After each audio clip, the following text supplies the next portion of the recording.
Bonjour à toutes et à tous. On va s'attaquer cette fois-ci au boss des tableaux de conversion, le plus compliqué, celui qui va nous permettre de convertir des volumes en capacité ou inversement.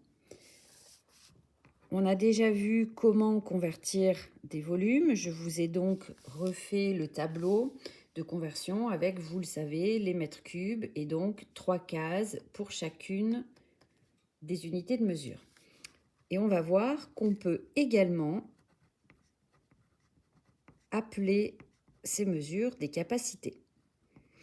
Pour vous donner une explication, les volumes, on a plutôt tendance à l'utiliser quand il s'agit de gros nombres, par exemple le volume d'une piscine. Alors que les capacités, c'est en litres et ça va plutôt être des petits volumes. C'est-à-dire, si je dois calculer pour remplir une bouteille ou un verre, je vais parler plutôt en capacité, c'est-à-dire en litres ou en centilitres, en décilitres. Je ne vais pas utiliser les mètres cubes que j'utilise pour les gros volumes. Mais il y a une équivalence. Vous savez bien que l'eau, qu'elle soit dans votre piscine ou dans un verre, c'est exactement la même chose. C'est la même notion de quantité. Alors, il y a une chose à savoir, c'est que 1 décimètre cube, c'est égal à 1 litre.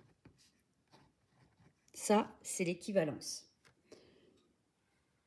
Là, on remarque que les volumes, c'est en cubes. On a donc 3 cases. Et si vous vous rappelez, les litres, on a appris à les convertir avec les mesures simples, comme pour les masses avec les kilos ou pour les longueurs avec les mètres. C'est-à-dire que c'est une mesure qui ne va avoir qu'une case, qu'une seule colonne par unité de mesure. On n'a pas partagé en plusieurs colonnes. Donc on va voir, c'est pour ça que j'ai préparé là les petites cases, qu'il y a une équivalence. Si je prends 1 décimètre cube égale 1 litre, qu'est-ce que ça veut dire? Si je mets 1 décimètre cube, vous vous souvenez, toujours dans la colonne de droite, 1 décimètre cube, ça fait 1 litre.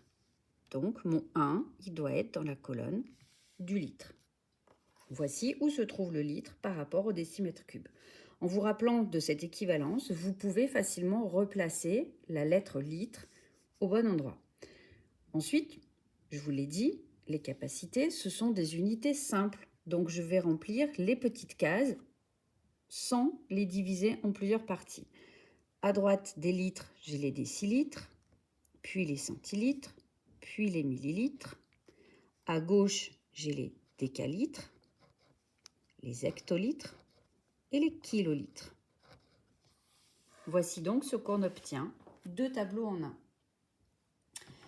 Ça peut sembler compliqué, mais en fait, ça ne l'est pas du tout, étant donné que la règle de positionnement des nombres, c'est-à-dire faire attention aux chiffres avec sa virgule, reste exactement la même. Qu'on soit dans le tableau des volumes en mètres cubes avec toutes ces colonnes, ou dans le tableau des capacités avec les litres, où on a une unité par case. Le premier exemple, c'est de convertir 27,3 litres en mètres cubes. Je regarde dans quelle unité de mesure je me situe et je vais placer, encore une fois, mon chiffre avec sa virgule dans ma colonne des litres.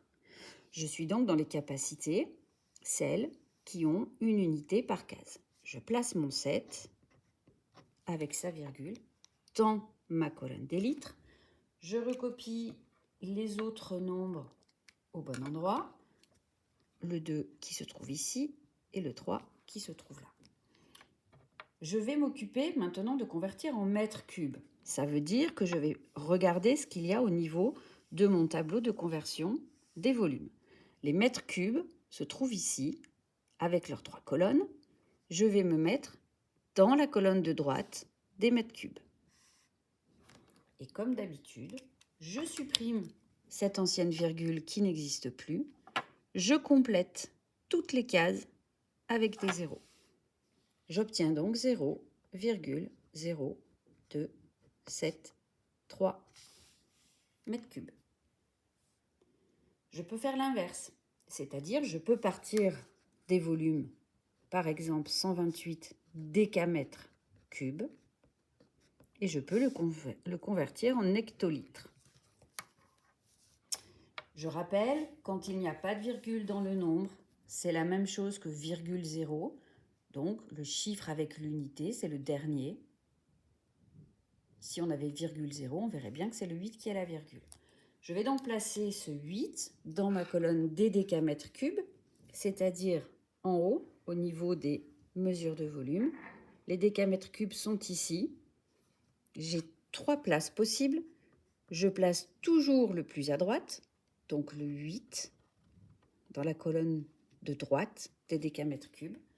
Je place les autres chiffres, le 2, le 1, pour écrire mon 128.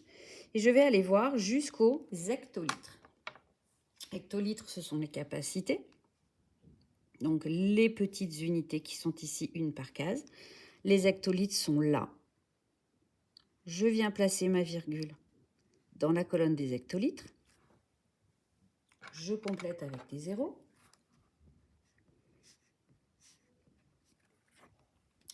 « 128 décamètres cubes, ça fait donc, et j'écris le 1, le 2, le 8. Je compte 3 zéros.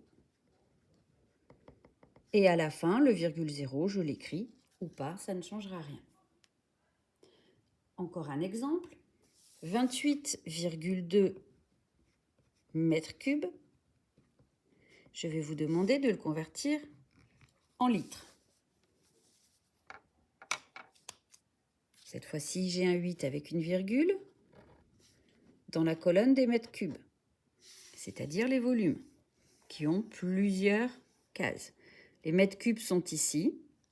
Je vais placer dans la colonne de droite mon 8. Je recopie les deux autres nombres. Le 2 qui se trouve à gauche, le 2 qui se trouve à droite. Et je veux convertir en litres. Les litres, ce sont les capacités, les unités de mesure qui n'ont qu'une seule case. Je suis ici, la colonne des litres. Je place ma virgule dans la colonne du litre. Je supprime cette ancienne virgule. Je complète avec des zéros.